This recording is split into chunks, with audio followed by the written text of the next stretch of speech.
गवादर पाकिस्तान को कैसे मिला?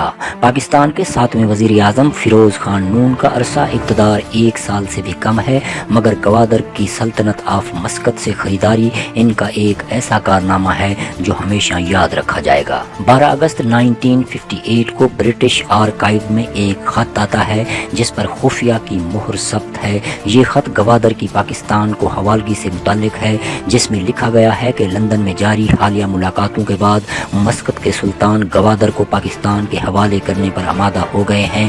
ताहम उन्होंने कहा है कि उन्हें गवादर से इनखला के लिए कुछ वक्त दरकार है।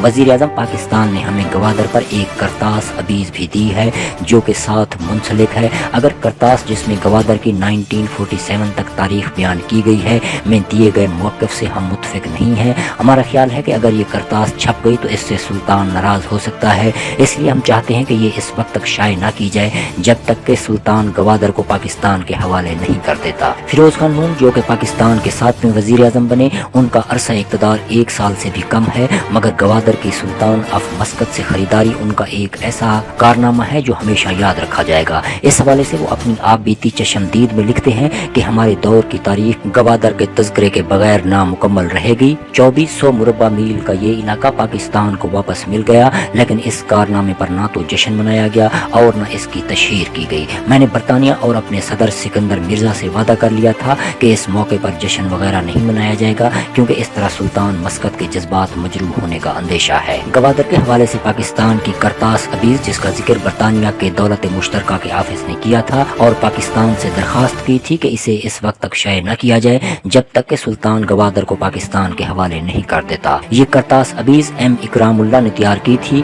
जो लंदन में पाकिस्तान के हाई कमिश्नर थे। फ़िरोज़ ख़ान नून ने बाद में इसी करतास अबीज़ को अपनी दास्तान हयात में रकम किया है। वो लिखते हैं कि पाकिस्तान के जनूबी साहिल पर 45 मील मशरक में जहाँ ईरान की सरहदें बहरे अरब से मिलती हैं, गवादर की बंदरगाह वाक़ है। मस्कत के एक शहजादे ने 1781 में कल्लात के हुक्मरान के यहाँ पनाह ली थी। कल्लात का हुक्मरान इस वक्त एक खुद मुख्तार बादशाह था। इस बादशाह ने गवादर की सालाना आमदनी जो 84 रुपया होती थी शहजादे की गुजर औकात के लिए उसके हवाले कर दी। बाद में ये शहजादा जब मस्कत का बादशाह हुआ तो उसने गवादर पर अपना कब्जा बरकरार रखा और उसे कल्लात के हवाले नहीं किया, हालांकि अब वो गवादर की आमदनी का मोहताज नहीं था। बरतानिया ने 1839 में कल्लात फतह किया और यहाँ के हाकिम बन बैठे। कल्लात के हुक्मरान ने बादज़ा 1861 में कल्लात की वापसी का मुतालबा किया। बरतानिया ने कल्लात और मस्कत के दरमियान मुदाखलत की, ताहम उसने किसी एक के हक में फैसला करने से एहतराज़ किया।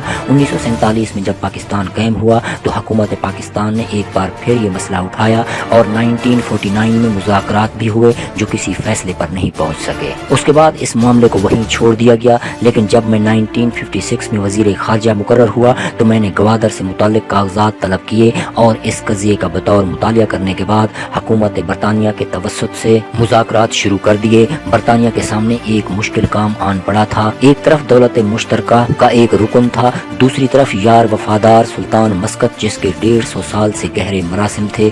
इन दोनों के मफादात एक दूसरे से मुतसादिम थे। मेरी तवक्कुआत का पारा कभी ऊपर चढ़ता था और कभी नीचे गिर जाता था।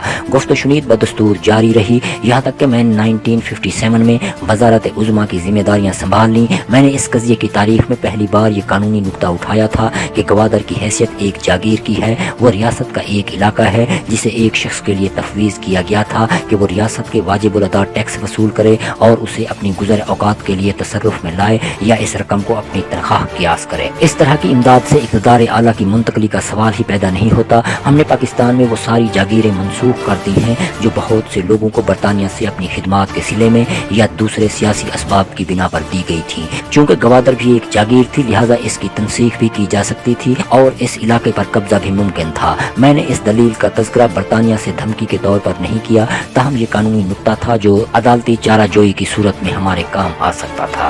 बरतानवी हुकूमत बड़े मखमसे में फंस गई। अगर पाकिस्तान की फ़ौज उस पर कब्जा कर लेती है तो क्या बरतानवी हुकूमत दौलत मुश्तरका के रुकन इस मुल्क पर बमबारी या फौज कशी कर देती, जिसकी अलामती सरबराह खुद मल्का अल्ज़बत हैं। पाकिस्तान का दौलत मुश्तरका में रहना उसके लिए बहुत सूदमंद साबित हुआ। मिस्टर स्लोन लाइड और वज़ीर अमूर दौलत मुश्तरका लॉर्ड होम ने इस सारे मामले में जो मुंसफाना मौक़िफ़ अख्तियार किया उसका मुझे तहे दिल से एतराफ़ है। उन्होंने किसी भी फरीक पर दबाव नहीं डाला। चुनांचे गवादर की मुंतकली निहायत खुश असलूबी से हुई। गवादर जब तक एक गैर ملک کے ہاتھوں میں تھا مجھے یوں محسوس ہوتا تھا جیسے ہم ایک ایسے مکان میں رہتے ہیں جس کا عقبی کمرہ کسی اجنبی کے تصرف میں ہے اور یہ اجنبی کسی وقت بھی اسے ایک پاکستان دشمن طاقت کے ہاتھ فروخت کر سکتا ہے اور وہ دشمن طاقت اس سودے کے عوض بڑی سے بڑی رقم ادا کر سکتا ہے۔ 29 اگست 1958 کو ایک اور خط مسقط کی وزارت خارجہ کی جانب سے برٹش آرکائیو میں موجود ہے جس میں کہا گیا ہے کہ پاکستان نے 2 ستمبر سے 27 لاکھ پاؤنڈ کی رقم واشنگٹن میں برطانوی سفارت خانے کے اکاؤنٹ میں جمع کروانے کی یقین دہانی کروائی ہے۔ جیسے ہی رقم ملے گی سلطان اس کے بعد گوادر کو پاکستان کی حوالگی شروع کر دیں گے۔ رقم ملنے کے بعد 8 ستمبر کو سلطان نے گوادر پاکستان کے حوالے کر دیا۔ اس حوالے سے 2 طرفہ معاہدہ 8 دسمبر کو ہوا۔ یہ رقم آج کے حوالے سے تقریباً 3 کروڑ پاؤنڈ بنتی ہے اور آج کی کرنسی کے تبادلے کی شرح دیکھی جائے تو یہ 11 ارب 10 کروڑ روپے بنتی ہے۔ فیروز خان نون نے کامیاب سفارتکاری کے ذریعے گوادر کو پاکستان کے نقشے میں شامل کروایا۔ آج گوادر کی بندرگاہ کی تعمیر کے بعد اس کی مالیت 100 ارب ڈالر سے بھی زیادہ ہے جو پاکستان کی معاشی طاقت کے ایک ستون کے طور پر دیکھی جا رہی ہے۔ اگر فیروز خان نون یہ کام نہ کرتے تو شاید گوادر کا تنازع آج پاکستان کے لیے کشمیر کے تنازع سے بھی بڑا سر درد بن چکا ہوتا۔ فیروز خان نون صرف پاکستان کے وزیر اعظم ہی نہیں رہے بلکہ ان کا شمار قائد اعظم کے قریبی ساتھیوں میں ہوتا تھا۔ وہ تحریک پاکستان کے سرکردہ رہنما تھے۔ گوادر ایئرپورٹ جو چین کی 246 ملین ڈالر کی امداد سے تکمیل کے آخری مراحل میں ہے، اس سال 2 اگست کو قومی اسمبلی نے مشترکہ طور پر ایک قرارداد پاس کی کہ گوادر کے نئے انٹرنیشنل ایئرپورٹ کو فیروز خان نون کے نام سے منسوب کیا جائے، جبکہ دوسری جانب بلوچستان کی قوم پرست جماعتیں اس کی مخالفت کرتی ہیں جس کی وجہ فیروز خان نون کا پنجابی ہونا ہے۔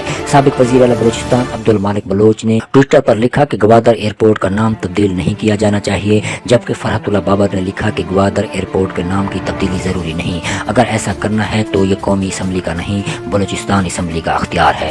دوسری جانب گوادر کے مقامی لوگ اس ایئرپورٹ کو اپنے ایک مقامی ہیرو جیند کلمتی سے منسوب دیکھنا چاہتے ہیں۔ کلمتی نے 15ویں صدی میں پرتگالی حملہ آوروں کو گوادر میں پاؤں جمانے کا موقع نہیں دیا تھا، جس کے بعد پرتگالیوں نے گوادر کی بجائے گوا کو اپنا تجارتی مرکز بنا لیا تھا۔